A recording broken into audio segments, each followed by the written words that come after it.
Oke, bismillahirrahmanirrahim. Assalamualaikum warahmatullahi wabarakatuh. Selamat pagi anak-anakku, siswa-siswi SMA Negeri 1 Ciawi Gebang. Hari ini kita akan melanjutkan materi, di mana materi yang akan kita bahas pada hari ini mengenai jalannya Perang Dunia Pertama. Jalannya Perang Dunia Pertama.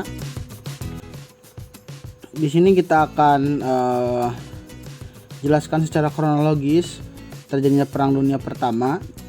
Namun tidak akan dijelaskan secara terperinci karena durasi yang akan sangat lama sekali. Kita hanya akan membahas inti-intinya saja ya. Dimana kita tahu Perang Dunia Pertama ini terjadi pada tanggal 28 Juli 1914 sampai 11 November 1918 ya. Yang kita tahu bahwasannya Perang Dunia ini dimulai ketika dibunuhnya Franz Ferdinand oleh Gavrilo Princip dari Bosnia ya, sehingga mengakibatkan pihak Austria-Hungaria ini marah dan menuduh Serbia sebagai dalangnya. Maka dari itu Austria-Hungaria nanti melakukan deklarasi ya, mendeklarasikan perang terhadap Serbia. Nah, dari rangkuman semuanya saya membagi 5 front ya, 5 tempat terjadinya Perang Dunia Pertama.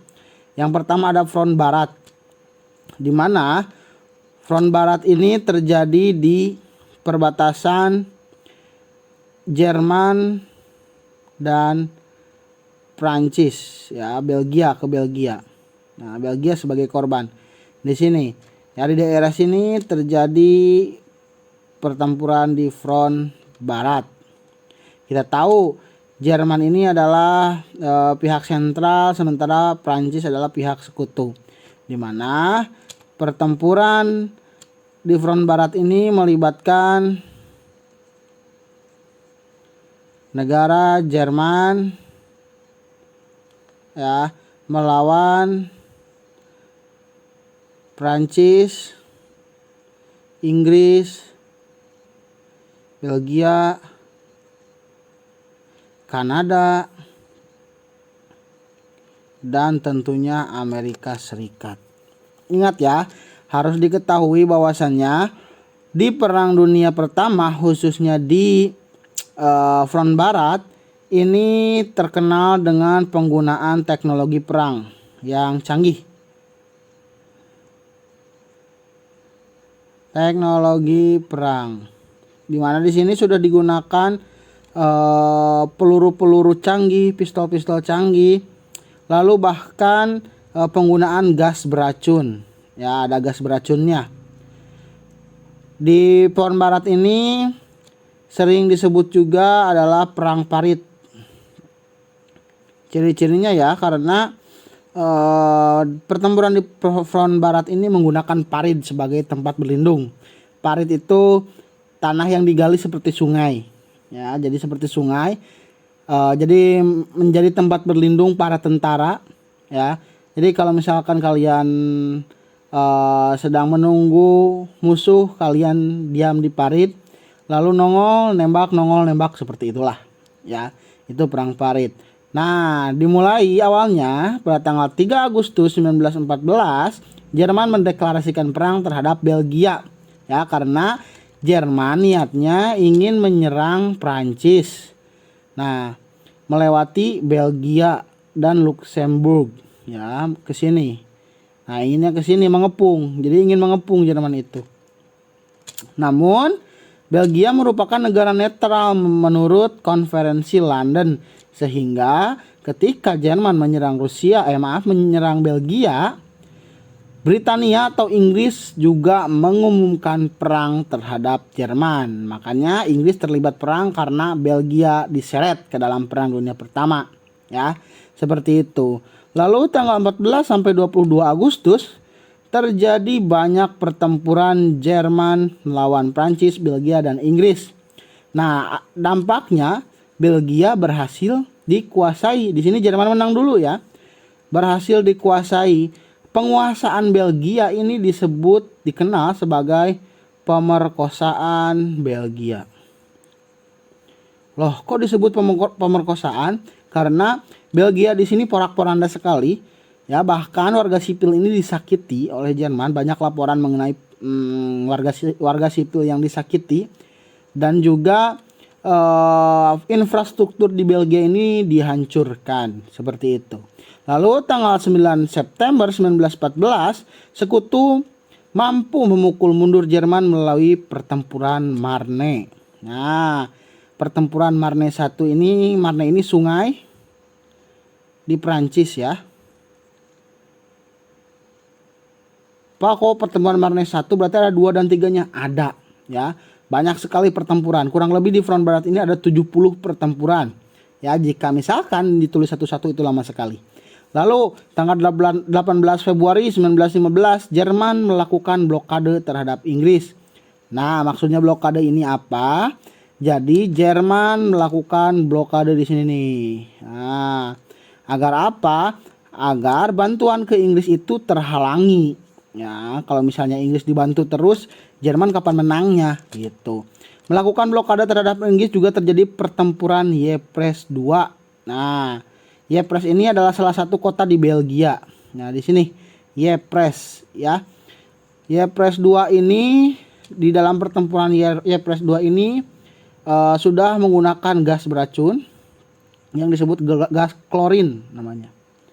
Gas klorin. Nah, mematikan sekali ya.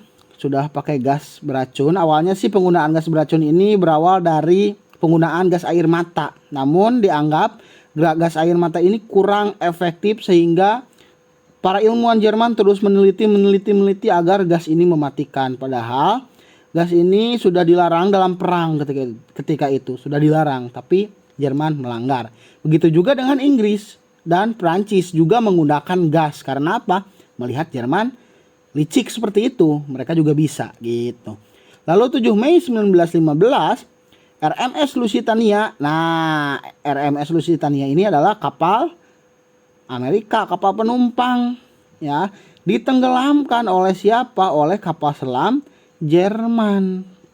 Ribuan orang tewas di sini, termasuk banyak orang-orang Amerika. Di sini Amerika geram, tapi masih netral ya. Amerika tidak mau terlibat di dalam Perang Dunia I, masih netral di sini. Lalu selanjutnya serangkaian pertempuran terjadi sampai puncaknya, yaitu di pertempuran Verdun namanya.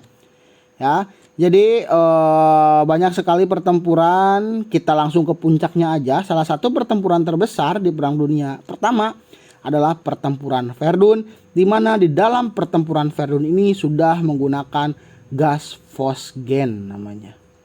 Gas fosgen ini lebih berbahaya daripada gas klorin gitu. Ya, lalu 31 Februari sampai Juni ya, Juni 1915 ini terjadi pertempuran Jutland mungkin ya, Jutland. Pertempuran ini adalah pertempuran laut.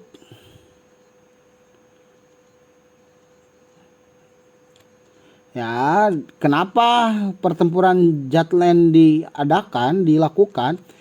Agar apa? Agar Inggris terbebas atau terbuka blokadenya. Kan tadi mana di mana ya? Jerman melakukan blokade. Nah, Jerman melakukan blokade terhadap Inggris. Dilakukanlah pertempuran Jutland agar Inggris terbebas dari blokade Jerman. Seperti itu. Lalu 7 Februari 1917 Jerman mengumumkan perang laut tak terbatas. Ini juga yang membuat Amerika geram, karena Amerika takut ada lagi kapal-kapal lain selain Lusitania dibom oleh Jerman. Karena pada pertempuran laut tak terbatas ini, perang laut tak terbatas ini, Jerman bakal menembak kapal apapun yang memasuki wilayah perang. Ya, wilayah perangnya mana? Tentu saja perairan di sini. Nah, perairan di sini. Ya, siapa saja pasti ditembak. Makanya Inggris ini meminta Jerman agar membatalkan hal tersebut, namun tidak didengar, dicuekin oleh Jerman. Bodoh amat katanya gitu. Lalu pada akhirnya tanggal 6 April 1917 Amerika Serikat ikut terlibat perang. Disinilah pembedanya ya, menjadi penentu. Dengan masuknya Amerika Serikat, ini Jerman kalah telak, ya, kalah telak sekali. Amerika Serikat ini baik dari sumber daya manusia dan peralatan militernya itu sudah sangat canggih, sehingga Jerman pada akhirnya terpaksa menyerah dan menandatangani gencatan senjata tanggal 19 November 1918. Nah, di sini akhir dari front barat. Nah, di sini pertempuran di front barat selesai seperti itu, ya.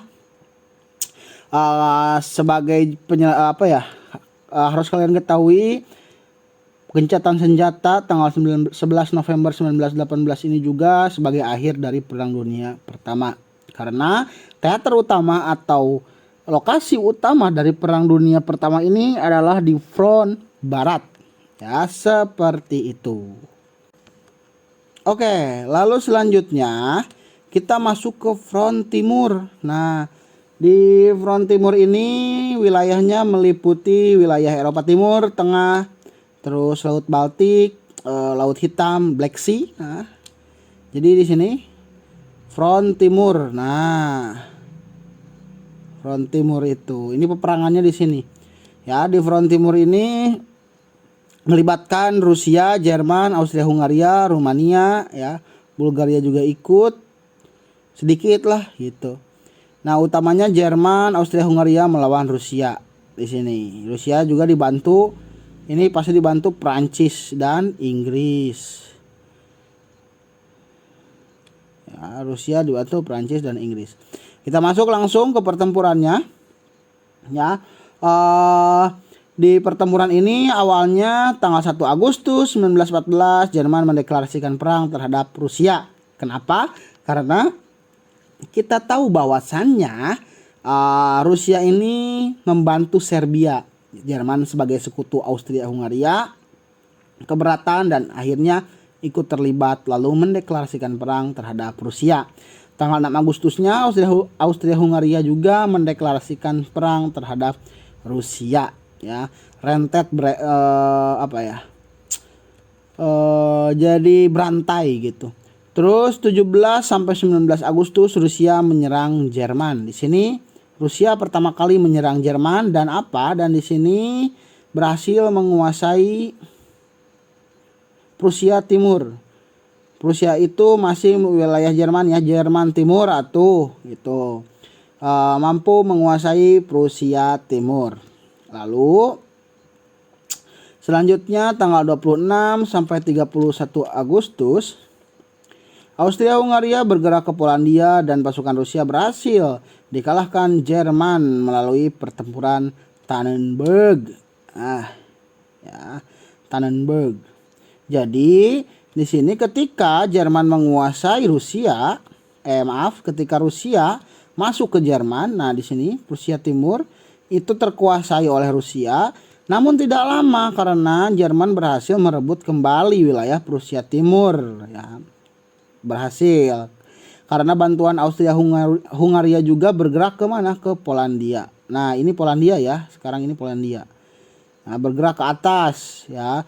Karena dikepung, Rusia dikepung, pada akhirnya nanti tanggal 10 sampai 14 September 1914 Jerman berhasil menguasai Danau Masuria di Polandia.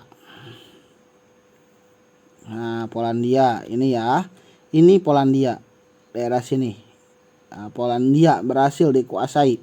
Puncaknya nanti pada tanggal 5 Agustus 1915 Jerman berhasil menguasai Polandia. Di sini ibu kota Polandia yaitu Warsawa. Warsawa namanya dikuasai oleh Jerman. Lalu selanjutnya tanggal 4 Juni sampai 20 September 1916 Rusia melancarkan serangan Brusilov, ya. Ini Rusia melancarkan serangan Brusilov untuk mengalahkan Austria-Hungaria ke Austria-Hungaria. Karena apa? Karena Austria-Hungaria juga terpecah, ya, pasukannya. Ya, terpecah harus menghadapi front timur, harus menghadapi front selatan, harus menghadapi front Balkan. Jerman juga sama, harus menghadapi front barat, timur, dan selatan. Ya, seperti itu. Jadi terpecah-pecah pasukannya. Nah, namun meskipun pada serangan Brusilov ini berhasil mengalahkan Austria-Hungaria, ya. Austria-Hungaria ini kalah, namun di Rusia terjadi krisis. Nah, Februari 1917 Rusia mengalami pemberontakan di dalam, ya. Terjadi revolusi Februari dan Oktober 1917 di Rusia. Ini nanti kita akan pelajari, ya, di bab selanjutnya. Ini disebut revolusi Rusia. Ya, dilakukan oleh Partai Bolshevik namanya, yang nanti dipimpin oleh Lenin, ya, Vladimir Lenin, cikal bakal dari komunis, ya, komunisme. Jadi nanti muncullah Uni Soviet. Di sini terjadi pemberontakan. Nah, karena pemberontakan di dalam, Rusia kesulitan dalam Perang Dunia I. Pada akhirnya Rusia terpaksa harus menandatangani perjanjian Brest-Litovsk. Ya, karena apa? Karena di dalam perjanjian Brest-Litovsk ini gencatan senjata, Rusia menyerahkan wilayah Polandia dan wilayah-wilayah lainnya. Koloni-koloninya dilepaskan terpaksa. Di sini Rusia pada akhirnya keluar dari Perang Dunia I. Ya, jadi di front timur berakhir dengan perjanjian Brest-Litovsk, ya, kekalahan Rusia. Makanya dari front timur ini dialihkan pasukan ke front barat. Lalu yang selanjutnya, yang ketiga adalah front Balkan. Di front Balkan ini, nah ini Balkan, ya. Langsung saja, Balkan ini negara-negara seperti Serbia, Romania, Bulgaria, Yunani, dan Turki. Pertempuran utamanya sih terjadi di sini nih, ya. Nanti ini masuk ke selatan, Austria-Hungaria dibantu Bulgaria masuk ke selatan ke sini. Nah, nanti Austria-Hungaria ini berhasil menguasai Serbia, dan Serbia ini mengungsi ke Yunani. Di sini kita masuk saja tanggal 29 Juli 1914, Austria-Hungaria melancarkan serangan ke Serbia. Peperangan terus terjadi sampai Desember 1914 dengan dikuasainya Serbia. Berarti Serbia di sini berhasil dikuasai oleh Austria-Hungaria dan Bulgaria, ya. Namun nanti Rumania ini membantu sekutu, ya. Di sini Rumania membantu sekutu, dan pasukan bantuan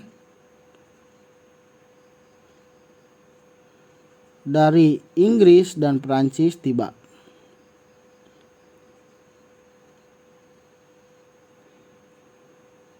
Sehingga apa? Sehingga nanti Bulgaria kalah dan Serbia berhasil kembali dikuasai gitu. Jadi Serbia ini dikuasai dulu oleh Austria-Hungaria, namun tidak lama karena datangnya Rumania serta Inggris dan Prancis, pada akhirnya Serbia berhasil dikuasai kembali. Namun korbannya nanti Rumania. Rumania bakal menyerah dulu, kalah. Ya, kalah dulu Rumania ini karena dekat perbatasannya, lihat.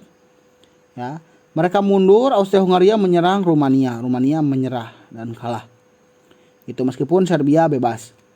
Lalu selanjutnya tanggal 19 Februari 1915 sampai 9 Juni 1916 terjadi operasi gabungan Inggris dan Prancis. Ya, Inggris dan Prancis ini melakukan operasi gabungan ketika front Balkan sudah beres. Mereka melakukan serangan ke Gallipoli namanya, untuk menguasai Turki, ke Gallipoli. Nah ini nih ini sangat sangat penting ini. Gallipoli ini di sini. Nah merah. Nah ini Gallipoli. Ya, tujuan penguasaan Gallipoli itu agar kapal-kapal dari Jerman itu berhasil bisa masuk, kapal-kapal dari sekutu bisa masuk. Ya, untuk apa? Untuk memberikan persenjataan. Ya, jadi ke sini. Nah, agar bisa masuk ke sini dan menguasai Istanbul atau Konstantinopel, agar Ottoman Empire atau Turki juga keluar dari Perang Dunia. Ya, bertujuan untuk mengalahkan Turki juga, menguasai Turki. Namun Turki tidak berhasil dikuasai oleh sekutu. Ya, gagal ini. Ya, gagal karena Turki masih sangat tangguh ketika itu. Namun Turki juga sama seperti Rusia mengalami revolusi. Nanti kita akan belajar mengenai revolusi Turki. Ya, Utsmani muda nanti kalah Turki ini. Pada akhirnya Turki keluar dari Perang Dunia I bukan karena serangan Gallipoli ini, tapi karena Turki mengalami revolusi. Pada akhirnya pertempuran di front Balkan berakhir dengan direbutnya kembali Serbia dan runtuhnya Ottoman Empire atau Kesultanan Ottoman. Gitu. Lalu yang selanjutnya front selatan. Ya, front selatan ini melibatkan Austria dan Italia. Ya, front selatan ini kita tahu dulunya Italia ini termasuk ke balad-balad sentral ya, ke Triple Alliance Italia ini. Namun nanti Italia berkhianat dan memilih untuk bersekutu dengan sekutu atau Triple Entente. Kenapa? Karena Italia menganggap bahwasanya wah ieu nu pimeunangeun sekutu ya, jadi bergabung saja dengan sekutu. Awalnya Austria Hungaria berhasil menang. Hungaria menang. Namun Italia membalikan keadaan. Dengan apa? Dengan diadakannya wajib militer di Italia. Nah, di Italia ini ada wajib militer sehingga pasukan Italia banyak dan akhirnya Austria Hungaria kalah ya. Membalikan keadaan dan menguasai wilayah Dalmatia namanya. Wilayah Dalmatia ya di sini. Wilayah Dalmatia ini dianggap sangat penting bagi Italia. Lalu yang selanjutnya yang terakhir adalah front lainnya. Ya, ada front Asia Pasifik. Asia Pasifik ini pertempurannya ada di Cina dan di Samoa. Ya, wilayah-wilayah Oseania ya. Nah, di sini ada pasukan Jerman di Tiongkok diusir Jepang. Jepang ini baladna ke sekutunya. Terus dan di Samoa diusir oleh Selandia Baru dan Australia. Ya, kita tahu Selandia Baru dan Australia adalah koloni Inggris. Lalu di Afrika, Jerman diusir dari Togo dan Kamerun oleh Inggris dan Prancis. Kalah, ya.